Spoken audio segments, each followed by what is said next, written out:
Ele detém o título de maior aeronave em voo no mundo. São mais de 500 toneladas de metal a desafiar a gravidade. Um avião a jato tão grande que o primeiro voo dos irmãos Wright poderia ter ocorrido dentro de seu compartimento de carga. As 6 turbinas desse gigante geram mais de 150 mil quilos de empuxo, fazendo dele a aeronave mais potente do mundo. Não há nada igual ao Antonov 225.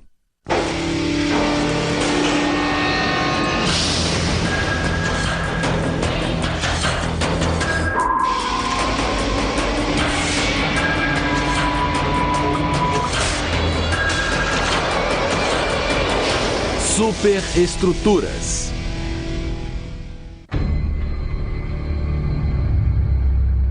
É um jato gigantesco, com dimensões que desafiam a imaginação. Com seus tanques cheios de combustível, esse monstro pesa mais de 560 toneladas. Ele parece desafiar a gravidade quando eleva todo esse peso aos céus.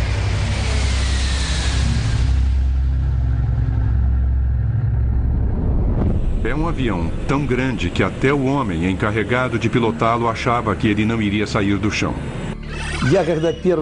Quando eu vi o avião na linha de montagem pela primeira vez, eu disse, não é possível. Não é possível que esse avião possa decolar.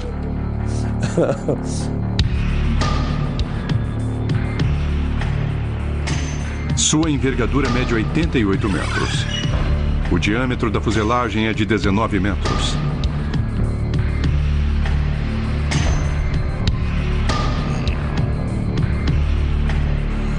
Sua altura é de quase 7 andares. Essa aeronave é tão imensa que um só trator não consegue movê-la. São necessários 2 tratores pesados para rebocá-la do hangar para a pista. Todos esses dados somados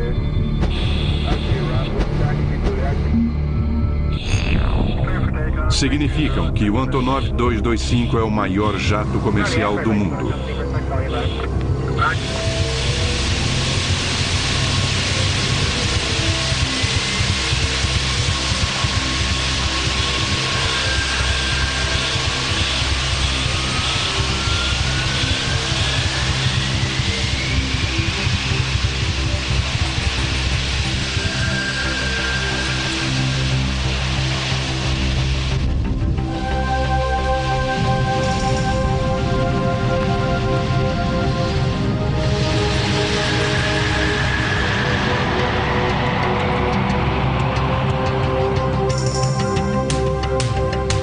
Esse monstro de 6 motores é o campeão peso pesado dos céus. Imagine um avião tão gigantesco que mal consiga passar entre os postes de gol do futebol americano. Para que se possa ter uma ideia, o jato mais utilizado do mundo, o 737, parece um anão ao lado dele. E com seus 84 metros de comprimento, é 14 metros maior do que o maior jato de passageiros que existe, o Boeing 747-400.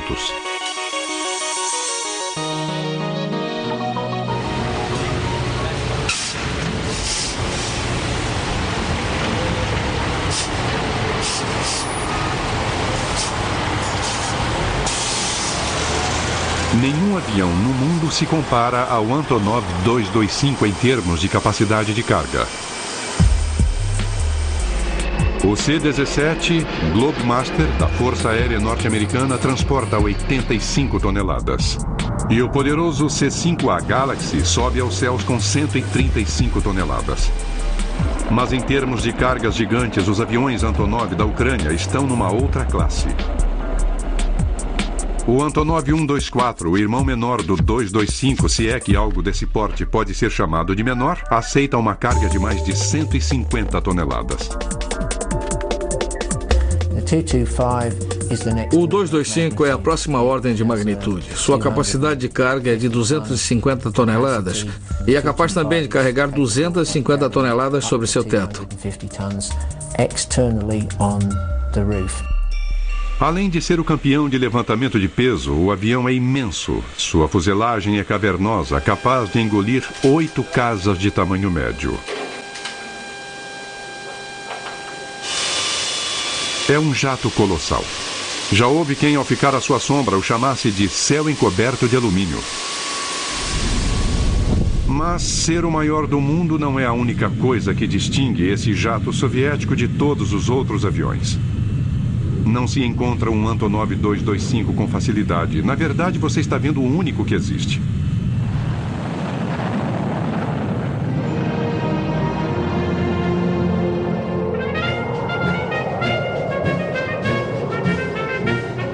O 225 tem uma longa história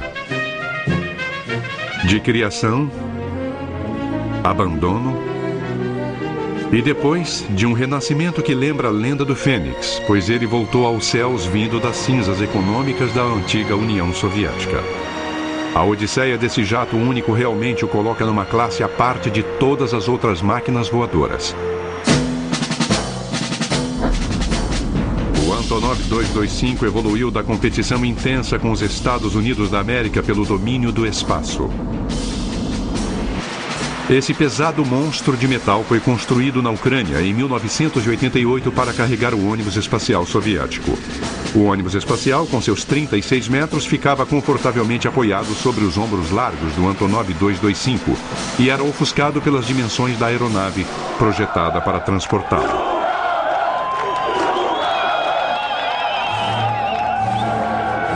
Para a infelicidade do 225, tamanho não é documento. Em 1989, o Muro de Berlim caiu e em 1991 a própria União Soviética virou história. Nem mesmo seu tamanho poderia salvar o Antonov 225 dos problemas econômicos de um país em transição. O programa espacial deles foi cancelado e esse jato assombroso foi aposentado e promovido a ser a maior pilha de sucata do mundo. Eles estacionaram o avião num canto do complexo de Gostomel, onde eram conduzidos os testes, e ficaram vendo esse patrimônio maravilhoso cair aos pedaços.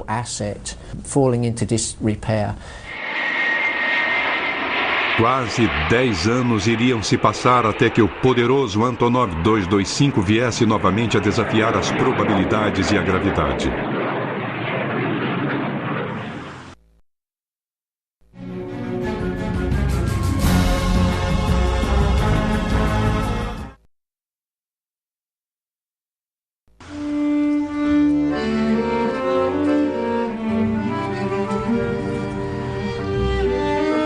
O maior avião do mundo leva o nome de seu criador.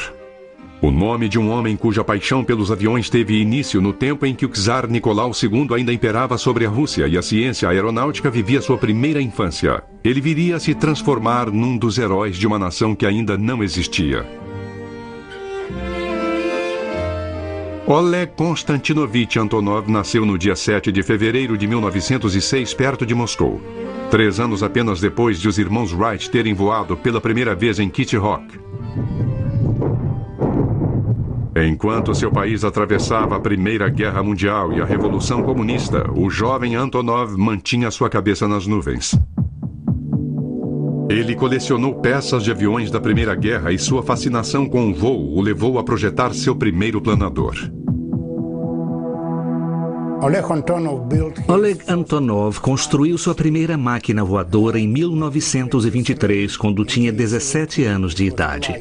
Era um planador que não chegou a ter muito sucesso, mas durante os 15 anos seguintes, Oleg Antonov construiu muitos outros planadores de classe internacional que ganharam alguns campeonatos soviéticos e mundiais. Ele aperfeiçoou suas técnicas de engenharia na Escola Politécnica de Leningrado, onde se formou em 1930. A partir daí, trabalhou como projetista-chefe em várias fábricas soviéticas, desenvolvendo mais de 30 tipos diferentes de planadores. Ele foi um engenheiro de muito talento, especialmente em aerodinâmica. Durante a Segunda Guerra Mundial, Oleg Antonov foi subchefe de projetos do Sr. Yakovlev, o famoso projetista de aviões de caça. Mas isso não o satisfazia. Nas horas vagas, se é que ele tinha horas vagas, ele projetava seus próprios aviões, um dos quais veio a ficar famoso, o biplano Antonov II. Esse pequeno avião, o Antonov II, mostrado em frente aos escritórios de seu criador em Kiev, foi o modelo que o levou a projetar os jatos de grande capacidade de carga que levam seu nome hoje. O projeto teve o apoio do Sr. Yakovlev e do Ministério da Indústria Aeronáutica. O primeiro protótipo foi montado na fábrica de Kiev e voou em 1946. O avião era bom, obteve grande sucesso e o governo resolveu produzi-lo em grande escala.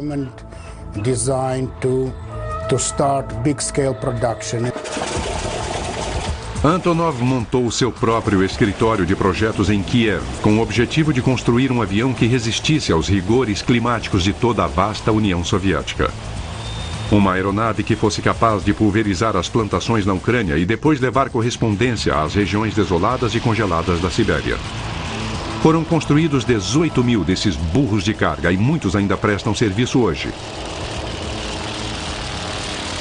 A capacidade que Antonov tinha para projetar aeronaves que preenchiam perfeitamente as necessidades soviéticas fez com que ele se tornasse amigo de Nikita Khrushchev, o que lhe deu um certo status na União das Repúblicas Socialistas Soviéticas. Pouca gente tinha um escritório assim na União Soviética.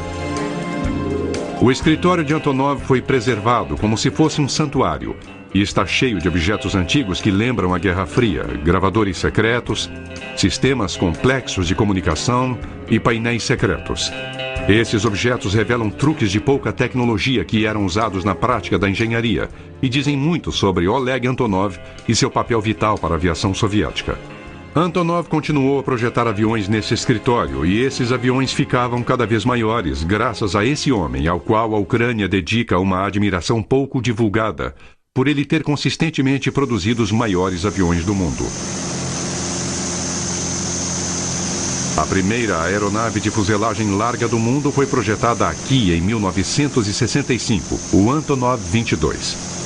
Até hoje, o 22 continua sendo o maior avião a turbohélice do planeta. Foram produzidos cerca de 100 desses grandes aviões militares de transporte.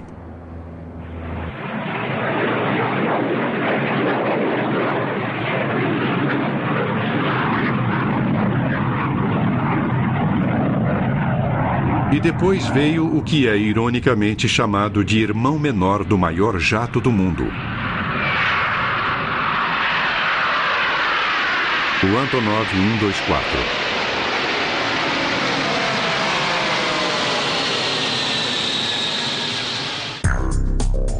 O 124 deve seu formato de baleia à sua função principal, pois foi desenvolvido em meados dos anos 70 para ser o avião de transporte pesado estratégico dos militares soviéticos. E para isso deveria ser capaz de transportar mísseis e tanques. Com sua envergadura de 73 metros e seu comprimento de 69 metros, ele detém com facilidade o recorde mundial de maior avião jamais produzido em massa. Foram montados mais de 60 jatos. Foi Oleg Antonov quem liderou o anteprojeto e houve resistências internas no governo, alguns conflitos de opinião, mas a ideia de Antonov acabou prevalecendo. Algumas das características mais notáveis dessa criação gigantesca de Antonov eram as asas mais grossas do que as de seus antecessores, o que oferecia mais sustentação e permitia levar mais combustível. A aeronave tinha portas de carga no nariz e na cauda, permitindo que veículos entrassem por um lado e saíssem pelo outro. Esse jato tinha a capacidade de se inclinar para frente sobre seu trem de pouso, facilitando o acesso pela frente, e dispunha de seu próprio guindaste, que levantava cargas na cauda e as levava para dentro do avião, para a posição desejada. O 124 era excelente para ir onde os jatos em geral não chegam. Usava um trem de pouso gigantesco para pousar suavemente onde fosse necessário, mesmo em pistas não pavimentadas.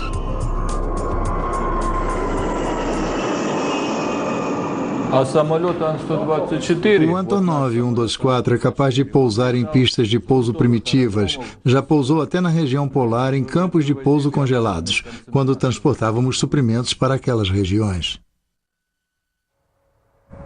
O primeiro protótipo voou em dezembro de 1982 e em 1984 o avião de transporte já estava em produção. Oleg Antonov, seu criador, faleceu naquele mesmo ano, aos 78 anos de idade. O calendário na sua mesa no escritório ainda marca aquele ano. A presença desse pioneiro da aviação ainda pode ser sentida em seu escritório, intocado, e nos enormes aviões que projetou. O sucesso obtido pelo modelo 124 permitiu que a companhia que Antonov deixou como legado se lançasse no projeto de um avião ainda maior, um jato que estivesse à altura do programa espacial soviético e de sua corrida contra os Estados Unidos para o domínio do espaço.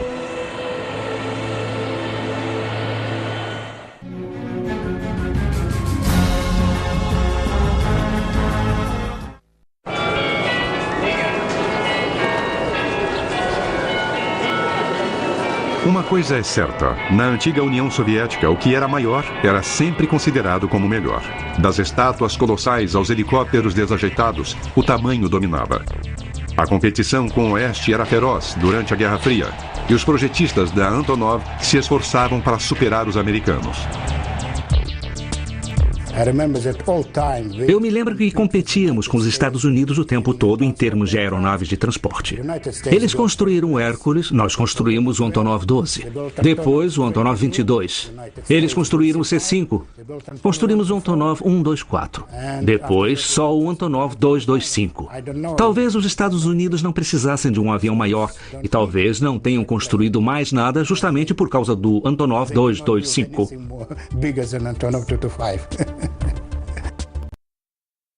A competição entre os dois blocos era mais intensa na corrida para o espaço. Os soviéticos estavam desenvolvendo seu próprio ônibus espacial chamado Buran, que significa tempestade de neve.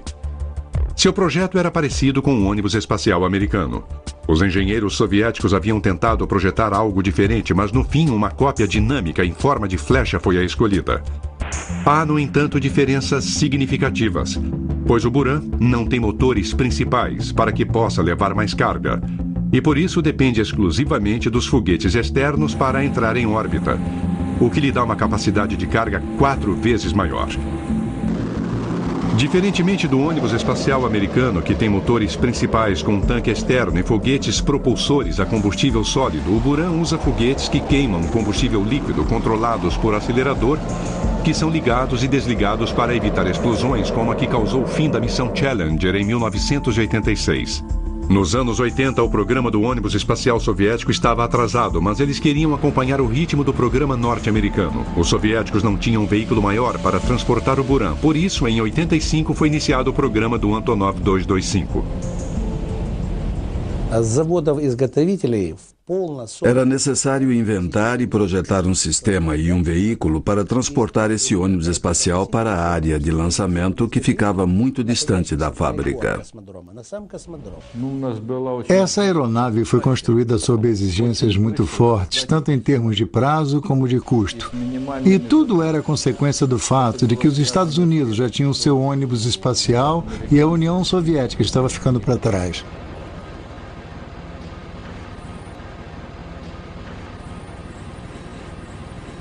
O escritório de projetos Antonov vivia sob pressão.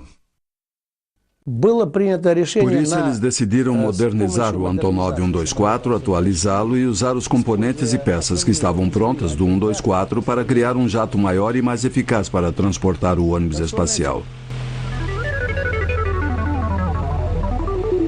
Com o apelido de Mria, que quer dizer sonho, em russo, o Antonov 225 nasceu da tecnologia que criou seu irmão menor.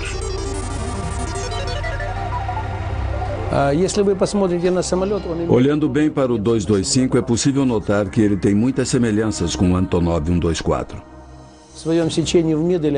Há muito em comum entre os dois aviões. O corte transversal é idêntico ao do Antonov 124. Os painéis do para-brisas do 225 são, na verdade, os mesmos do 124. E as turbinas são as mesmas do Antonov 124. A diferença é que são 6 ao invés de 4.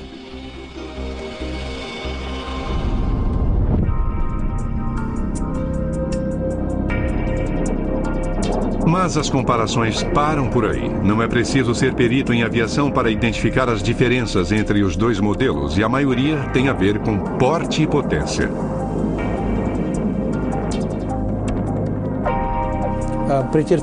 Houve uma alteração na seção de cauda. É uma cauda de empenagem única para compensar pelo transporte do ônibus espacial sobre a aeronave. Não há porta traseira de carga porque a fuselagem é muito longa e nós aumentamos os números de suportes do trem de pouso traseiro. Há 7 de cada lado no Antonov 225, que usa um total de 32 rodas, incluídas as da bequilha dianteira.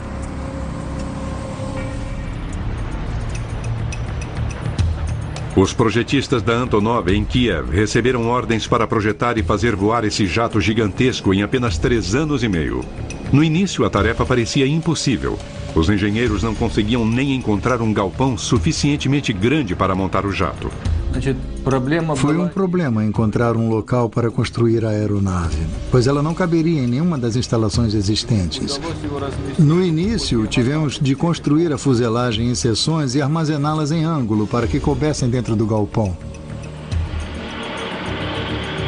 Graças à burocracia soviética, os projetistas do Antonov 225 chegaram ao ponto de ter mais avião do que hangar. Na União Soviética, era mais fácil construir um galpão do que um avião. Construíamos aviões em menos tempo do que éramos capazes de construir prédios. E tivemos que montar o 225 tão rapidamente que ele cresceu mais rápido do que o galpão onde estávamos montando. Houve problemas com o projeto também. O 225 foi projetado para transportar cargas gigantes e o avião teria de ser capaz de pousar onde fosse necessário levar esses objetos de grande porte. Tivemos problemas com o trem de pouso. Tínhamos de resolver o problema de criar uma aeronave com um peso de decolagem de 600 toneladas que também fosse capaz de pousar em pistas que não eram feitas para o peso dela. O trem de pouso teve de ser projetado de modo a não quebrar as pistas. A solução do problema foi o enorme conjunto de trens de pouso do Antonov 225, que envergonha qualquer carreta de 18 rodas. São 32 que queimam borracha cada vez que esse colosso de 600 toneladas toca o solo. Houve também outros desafios. O chefe dos projetistas se lembra de um susto que levou quando o jato estava quase pronto. Depois que o avião ficou pronto, descobriu-se que não era possível instalar o Buran sobre a fuselagem. Naquela época não tínhamos equipamento de carga e o guindaste que havia no aeroporto não conseguia instalar o Buran. Os engenheiros tiveram de projetar e construir às pressas um guindaste especial para elevar o Buran a 20 metros de altura e colocá-lo sobre a fuselagem do 225. Os projetistas do 225 sobrepujaram as enormes dificuldades associadas com sua enorme aeronave e cumpriram o prazo.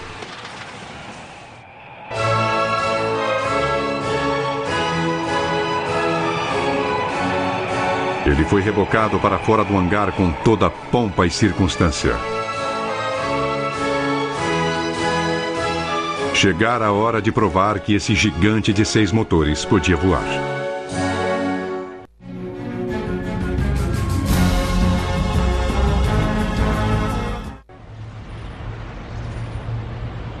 O escritório de projetos Antonov trabalhou duro para concluir o 225 dentro do prazo estabelecido pelo governo soviético. Naquela época havia uma tradição de terminar as tarefas antes do fim de cada ano. O voo inaugural do avião ocorreu no dia 1º de dezembro de 1988. O diretor de testes de voo, que achava impossível o Antonov 225 voar, mudou rapidamente de opinião ao participar do primeiro voo histórico desse avião. Começamos a testar o avião na pista de taxiamento. Depois conduzimos testes na pista de pouso e finalmente decolamos para o primeiro voo. E quando ele decolou, eu vi que era totalmente possível voar com 225 e isso era incrível. Todos os que trabalharam para construir esse avião criaram um forte vínculo com ele, dos projetistas aos pilotos de prova. Eu me senti muito orgulhoso quando vi o avião decolar pela primeira vez. Foi um dia muito feliz. Meu nome é Alexander Galunenko. Eu sou o piloto-chefe de provas da aeronave Antonov 225. É claro que gosto de fazer o que faço. É um emprego único, um verdadeiro desafio. Este avião é absolutamente único. O 225 quebrou 109 recordes mundiais de autonomia, altitude e capacidade de carga em poucos meses após seu voo inaugural.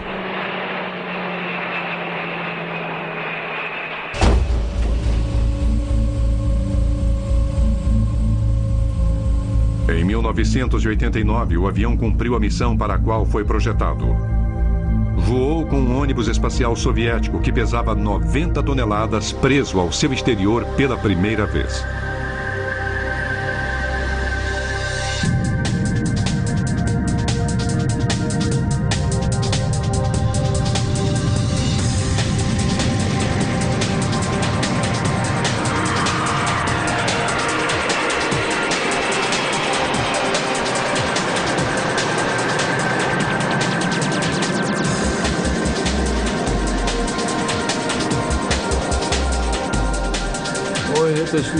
É muito difícil descrever o que eu senti.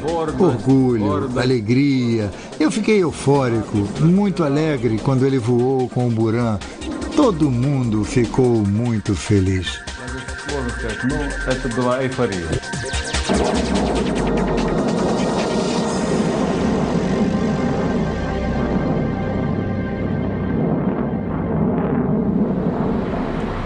O 225, com Buran preso a ele, apareceu pela primeira vez perante uma audiência internacional no Salão de Aviação de Paris em 1989. O jato gigantesco roubou a cena. Eu me lembro que em Paris, em 1989, os visitantes não se interessaram por nenhum outro avião do show, mas havia uma fila enorme perto do nosso para visitá-lo. O porte e a potência do Antonov 225 capturaram imediatamente a imaginação do mundo. Houve até propostas para transformar o Antonov em aeronave de lazer para fazer cruzeiros. Houve muitas propostas estranhas apresentadas por estrangeiros muito ricos. Foi sugerido que ele fosse transformado em hotel voador com quartos e suítes no deck superior e no deck de baixo haveria piscinas e um cassino. E quantas pessoas poderiam desfrutar dessa fantasia de lazer? Do ponto de vista técnico, o avião poderia levar até 1.500 pessoas. É interessante fazer algumas comparações. O jato de passageiros de maior capacidade em operação hoje é o Boeing 747-400, que a plena carga transporta apenas 524 passageiros. Se fosse adaptado, o Antonov 225 poderia levar quase 3 vezes esse número de pessoas. O Buran acabou só executando um voo espacial, e poucos anos após o voo inaugural do 225, ocorreu um evento que mudou o mundo e acabou com todos os planos grandiosos acerca do futuro desse jato gigantesco.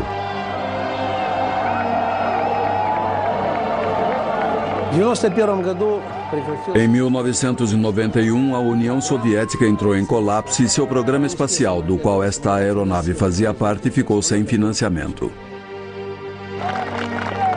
Boris Yeltsin cancelou o programa espacial por falta de fundos e também por outras razões. O gerente-geral do projeto foi um dos que planejaram a tentativa de golpe de 1991. O Rei dos Céus foi abandonado e teve suas peças canibalizadas para uso em outros jatos. O único Antonov 225 do mundo estava sendo esquartejado aos poucos, sacrificado, pedaço a pedaço, para salvar da ruína financeira a companhia que o projetou. Ele deixou de voar por falta de fundos e permaneceu parado por 8 anos. O avião que foi criado para competir na Guerra Fria acabaria renascendo na forma de ferramenta capitalista.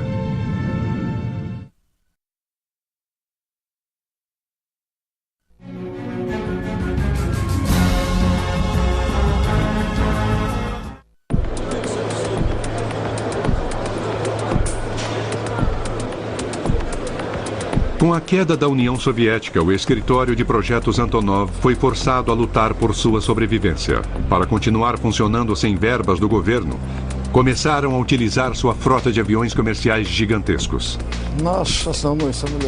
Começamos a oferecer ao mercado o principal componente de nossa frota, o Antonov 124, que permite que transportemos cargas de grandes dimensões e muito pesadas. Eles formaram então uma parceria com a firma inglesa Airfoil Heavy Lift e fundaram as linhas aéreas Antonov. A empresa de Londres está a cargo do recebimento dos pedidos e da programação de voos. Juntas, as duas companhias preenchem um nicho do mercado usando os megajatos da Antonov que ninguém mais tem. O maior concorrente deles no Ocidente utiliza Jumbo 747 de carga, que não são grandes o suficiente para transportar certos tipos de carga superdimensionada. E logo a Antonov começou a transportar tudo, de geradores de hidroelétricas a equipes de carros de corrida, carros, equipamentos de apoio e todo o resto para qualquer destino no mundo. É quase que uma questão de você mencionar qualquer coisa e nós dizermos que já transportamos. A carga que me marcou mais foi a locomotiva que levamos completa do Canadá à Irlanda faz alguns anos, estabelecendo o recorde mundial de carga comercial, pois ela pesava 109 toneladas. O conceito psicológico de colocar uma locomotiva dentro de um avião é demais para uma mente normal.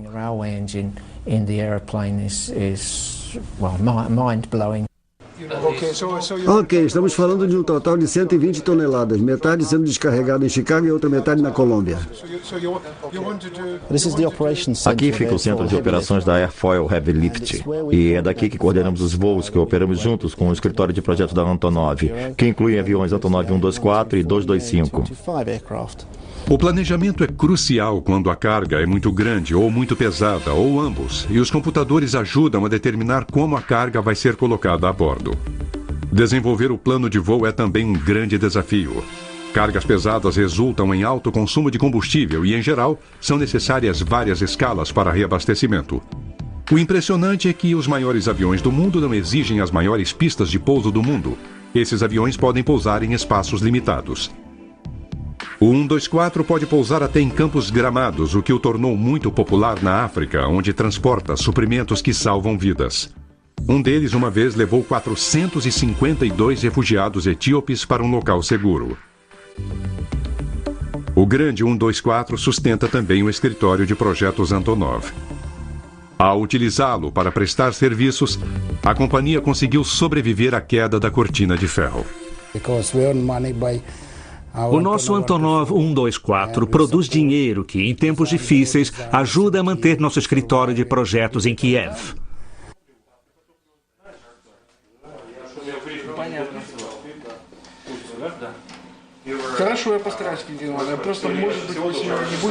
Além de sobreviver, eles montaram um negócio muito sólido.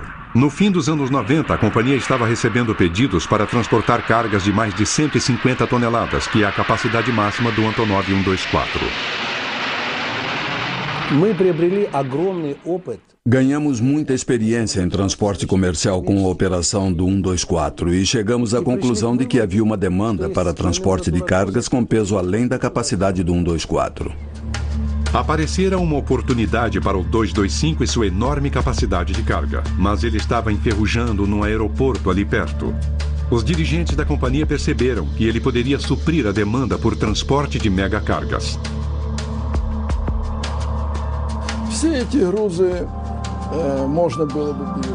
Essas cargas pesadas podem ser transportadas pelo Antonov 225 com facilidade, e a administração de nossa companhia decidiu recuperar a aeronave que estava abandonada havia muitos anos.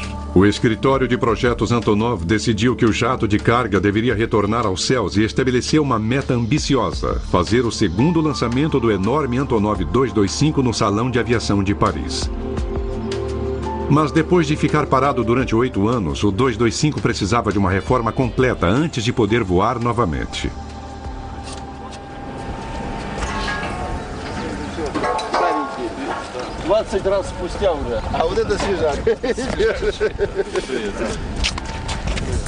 E de repente foi como se a história se repetisse, pois os mesmos projetistas, montadores e pilotos desse avião fenomenal foram chamados para executar o milagre de sua ressurreição.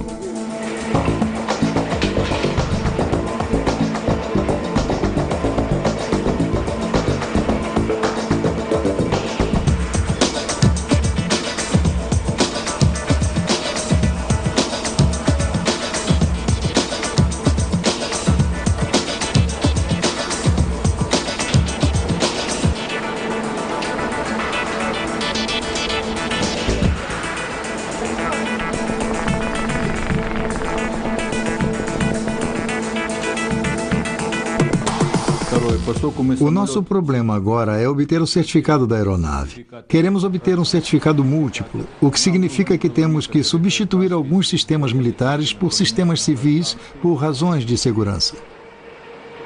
O avião de 10 anos de idade teve de ser tratado como se fora um avião novo. O 225 nunca havia sido certificado, não havia provado às autoridades que era seguro para voar. Seus voos iniciais, até mesmo o transporte do ônibus espacial soviético, foram considerados testes militares. Mas agora esse gigante deveria passar por mais testes para provar que atendia aos padrões da aviação internacional antes de receber o certificado que o autorizaria a fazer voos comerciais. A maior parte do procedimento de certificação havia ocorrido em 1989, mas depois do colapso da União Soviética, esse procedimento foi sustado. Ainda são necessários 8 ou 10 voos para concluir a certificação e nós vamos voar e conseguir o certificado desse avião. O jato também tinha de ser atualizado tecnicamente. Os engenheiros instalaram equipamento moderno de navegação e de telemetria, além de um sistema Honeywell de comunicação. A tripulação do avião é de 17 pessoas e suas acomodações foram melhoradas. Havia novos regulamentos quanto ao nível de ruído que deveriam ser atendidos. E esse avião enorme, que já era forte, teve de ser reforçado. Tivemos de reforçar a estrutura primária, especialmente o piso e a seção do nariz, para que a aeronave pudesse transportar cargas de grande volume e muito pesadas, de até 250 toneladas.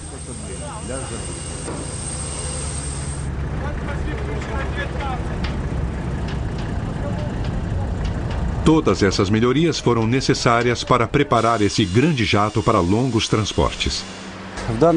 O avião está sendo submetido agora à manutenção de solo, antes do nosso primeiro voo, depois desse tempo todo parado. O 225 recebeu 6 turbinas novas fabricadas na Ucrânia, que produzem em conjunto mais de 150 mil quilos de empuxo.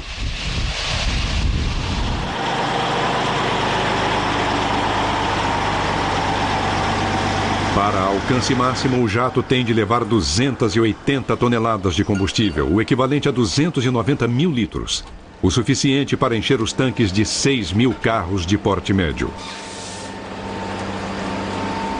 O 225 leva consigo um lago de combustível, que ele bebe à razão de 18 toneladas por hora. Dependendo do peso da carga, ele pode voar 13 mil quilômetros, sem escalas. Essa é a distância de Nova York a Hong Kong.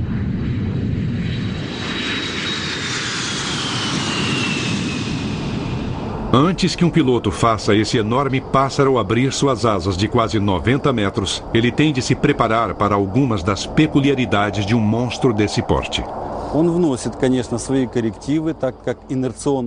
É claro que há certas dificuldades. O piloto tem que se preparar para certos momentos. Por exemplo, a envergadura é tão grande que há momentos em que o avião resiste à aceleração. As asas são tão grandes que tem de decolar primeiro para depois dar sustentação à aeronave, e por isso qualquer alteração na velocidade pode causar problemas para a tripulação.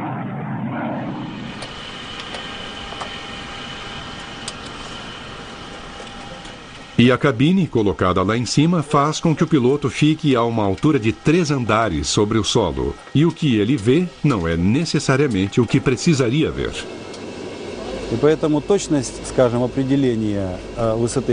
O pouso do 124 ou do Boeing 747 tem certas peculiaridades e o mesmo acontece aqui com o 225.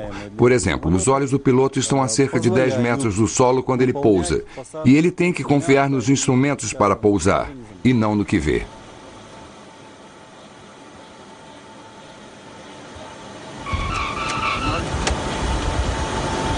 O peso máximo de decolagem desse jato potente é de fantásticas 580 toneladas. É o equivalente à soma dos pesos de decolagem de 8 Boeing 737. Será que o piloto tem de fazer muita força para subir aos céus com 640 toneladas de alumínio, combustível e carga? Não, é interessante. Todo mundo que vê o avião pela primeira vez me pergunta isso. A impressão é de que se precisa de um homem muito forte, um piloto grande para operar esse avião grande. Mas, na realidade, qualquer piloto, grande ou pequeno, que receba o devido treinamento pode operar o 225. O piloto não precisa ser forte. Ainda assim, o piloto tem de ter uma palma da mão muito grande para empurrar os 6 aceleradores ao mesmo tempo ou ter ajuda de alguém.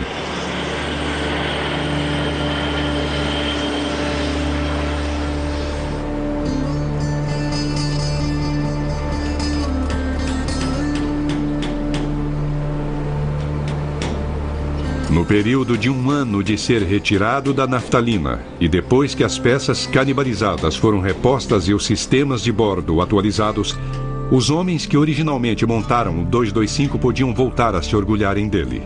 Chegara a hora do voo de teste para provar que o 225 podia voar novamente.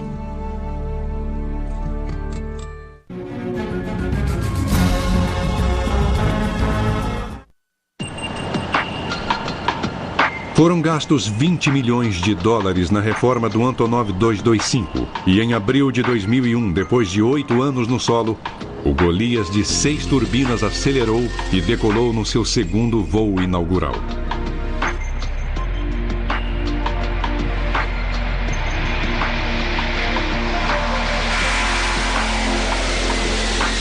Com o maior avião de transporte novamente em operação, o escritório de projetos Antonov já faz planos para explorar da melhor maneira a capacidade do 225.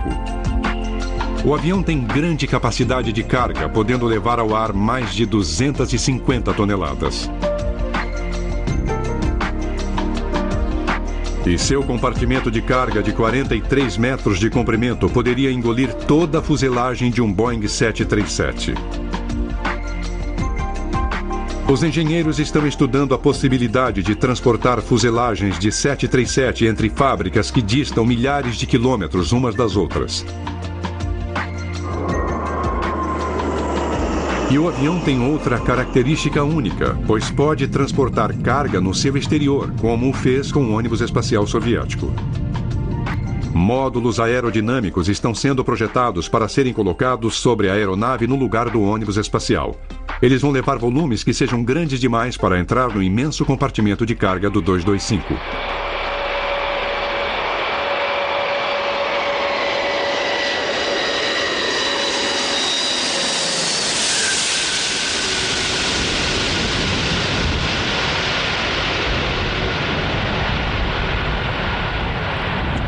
O avião recebeu seu certificado 1 mês depois do primeiro voo.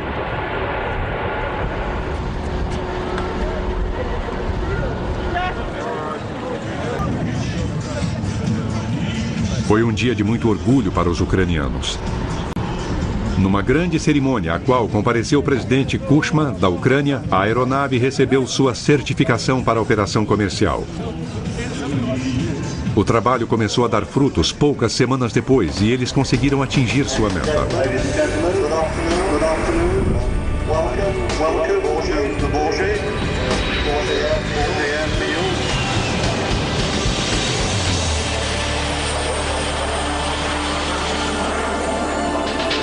O 225 voou para a França e debutou pela segunda vez no Salão de Aviação de Paris. E como antes, o enorme jato fascinou todos os que o viram.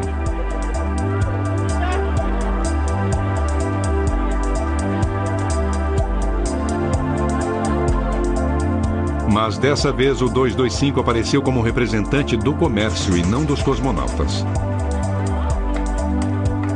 Desta vez, tampouco havia um ônibus espacial soviético montado sobre a fuselagem do avião.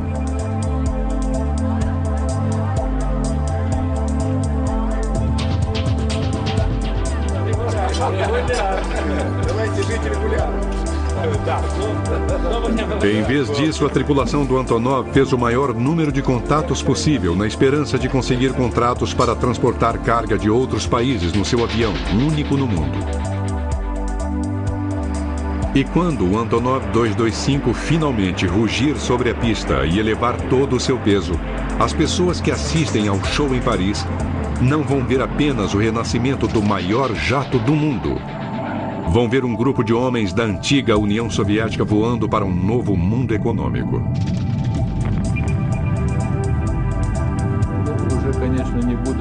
O que eu sinto agora não é muito diferente do que eu senti no primeiro voo. Sinto orgulho pela companhia Antonov e fico satisfeito porque em tempos tão difíceis conseguimos os recursos para fazer essa aeronave retornar à operação. A ressurreição dessa aeronave no Salão de Paris foi um sucesso absoluto.